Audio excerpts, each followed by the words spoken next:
Hi, ഞാൻ Sibi worries. പീഡനം 2 തരമുണ്ട്. അടുത്ത വർഷത്തെ PSC എക്സാമിലെ ക്വസ്റ്റ്യൻ ആണ്, മറക്കരുത്. എല്ലാവരും പഠിച്ചോളണം. അതിന്റെ ഉത്തരം എന്ന് പറയുന്നത് അതീവ തീവ്ര പീഡനം 1, രണ്ടാമത്തത് ചെറിയ പീഡനം എന്ന് വെച്ചാൽ അധികം തീവ്രത ഇല്ലാത്തൊരു പീഡനം. ഇത് പറഞ്ഞത് വേറെ ആരുമല്ല കേട്ടോ, പ്രധാനപ്പെട്ട പോയിന്റ് ആണ്. അത് നിങ്ങൾ എല്ലാവരും മനസ്സിലാക്കണം. ജനാധിപത്യ മഹിളാ അസോസിയേഷന്റെ ആളാണ് പറഞ്ഞത്. ആര് ചെയ്താലും തെറ്റ് തന്നെയാണ്, അതിൽ ചെറുതോ വലുതോ എന്നൊന്നുമില്ല.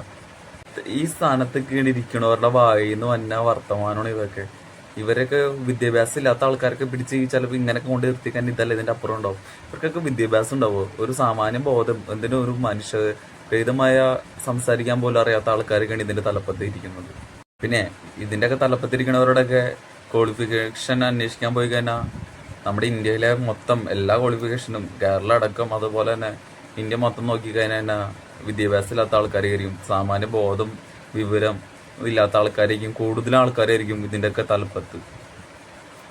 ഞാൻ വീണ്ടും പറയുകയാണ്, തെരഞ്ഞെടുപ്പാണ് വന്നത്. കുറച്ച് വിവരവും ബോധം വിദ്യാഭ്യാസമുള്ള ആൾക്കാരെ ജയിപ്പിക്കാൻ നമ്മുടെ ജനങ്ങൾക്കാവട്ടെ.